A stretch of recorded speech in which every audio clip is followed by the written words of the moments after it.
Honourable వ్యవసాయ శాఖ మంత్రులు తుమ్మల గారికి, వేదిక పైన వేయించేసిన గౌరవనీయ మంత్రివర్యులు మన జిల్లా ఇన్ఛార్జ్ మంత్రి డాక్టర్ వివేక్ వెంకటస్వామి గారికి, పొన్నం ప్రభాకర్ గారికి, పొంగులేటి వారికి, దామోదర రాజనరసింహ గారికి, ఇంకా ఎందరో పెద్దలు, సలహాదారులు, ముఖ్యంగా రాజ్యసభ సభ్యులు వి నరేందర్ రెడ్డి గారికి, ఆనరబుల్ ఎంపీ రఘునందన్ గారికి, ప్రజా ప్రతినిధులకు, సీనియర్ అధికారులందరికీ కూడా హృదయపూర్వక స్వాగతం పలుకుదాం. ఇప్పుడు క్రమశిక్షణతో మన తెలంగాణ తల్లి పట్ల భక్తితో లేచి నిలబడదాం. తెలంగాణ గీతాన్ని గొంతెత్తి పాడదాం. జయ జయ హే తెలంగాణ, తెలంగాణ రాష్ట్ర గీతం.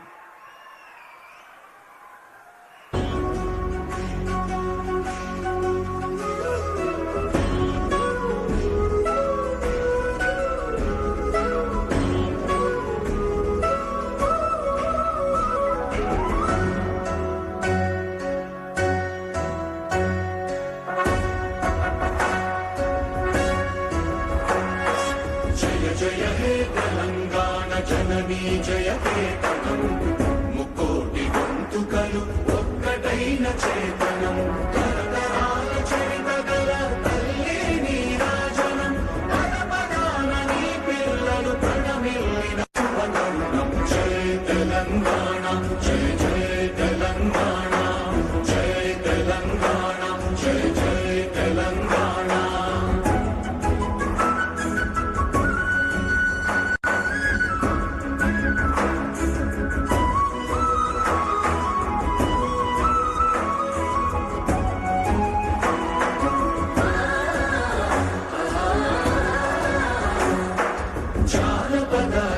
జీవన చావళీలు చాలువాన కవి గాయక వైతాళిక కళల మంజీరాలు జాతిని జాగృత పరచే గీతాల జనజాతర అనునిత్యము నీ గానం అమ్మ నీవే మా ప్రాణం. జయ తెలంగాణ, జయ జయ తెలంగాణ, జయ తెలంగాణ, జయ జయ తెలంగాణ.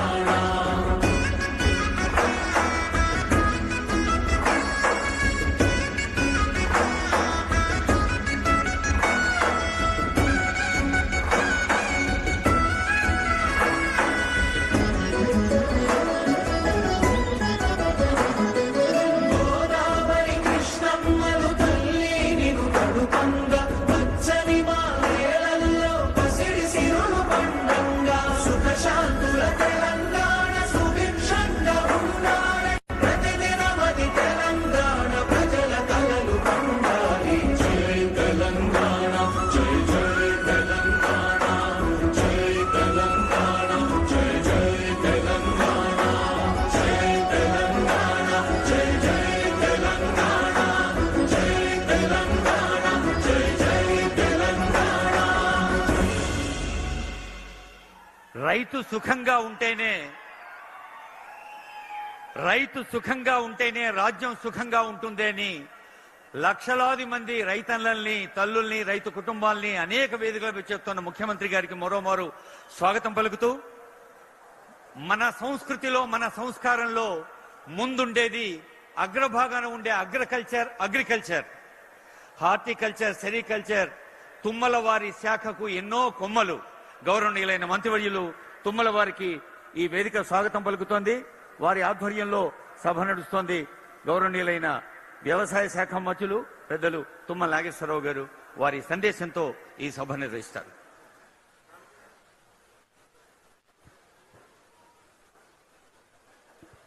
గౌరవనీయులు, ఈనాటి తెలంగాణ ప్రభుత్వానికి, ప్రజా పాలనకి వెన్నుదన్నుగా నిలబడ్డటువంటి తెలంగాణ రైతు సోదరీమణులందరికీ, వేదిక మీద ఉన్నటువంటి రైతులందరికీ,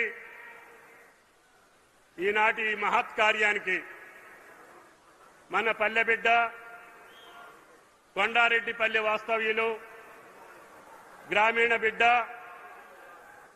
గౌరవనీయులు రాష్ట్ర ముఖ్యమంత్రి, సాక్షాత్తు రైతు బిడ్డ, గ్రామంలో పుట్టి గ్రామంలో చదివి ఈనాడు అసాధ్యమైనటువంటి అంశాలన్నింటినీ సుసాధ్యం చేస్తూ ఈ రాష్ట్రానికి రెండవ ముఖ్యమంత్రిగా ప్రమాణ స్వీకారం చేస్తూ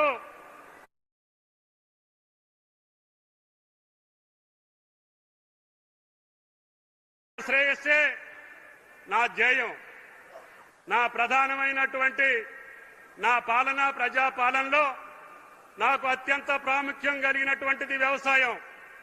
అన్నా ఇటు రైతన్నని అటు నేతన్నని చూడు, మనని ఈ స్థాయికి తీసుకొచ్చినటువంటి అన్నం పెట్టేటటువంటి ఆ రైతాంగానికి మనం ఎన్ని కష్టాలు వచ్చినా ఎన్ని ఇబ్బందులు వచ్చినా మనం వాళ్ళకి చేయాల్సిందే.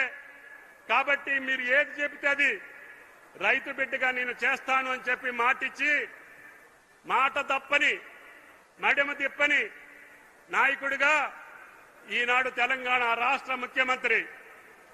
ఆయన ఆర్థిక పరిస్థితి ఎసులుబాటు లేకపోయినా గత ప్రభుత్వం యొక్క నిర్వహణ వల్ల కొన్ని ఇబ్బందులున్నా కష్టాలున్నా అన్న మాట ప్రకారం రైతులను రుణ విముక్తులు చేస్తాను, కాంగ్రెస్ పార్టీ చెప్పినటువంటి 2 లక్షల లోపున్నటువంటి నా రైతాంగానికి రుణమాఫీ చేస్తాను అని చెప్పి మొదటి సంవత్సరంలోనే 25 లక్షల మంది రైతాంగానికి 21,000 కోట్లు అప్పు తీర్చినటువంటి మన పెద్ద రైతు రేవంత్ రెడ్డి గారు అని చెప్పి మీకు ఈ సందర్భంగా మనవి చేస్తున్నాం. ఈనాటికి భారతదేశంలో ఏ ప్రభుత్వం ఏ రాష్ట్ర ప్రభుత్వం చేయలేనటువంటి అది దుస్సాహసం.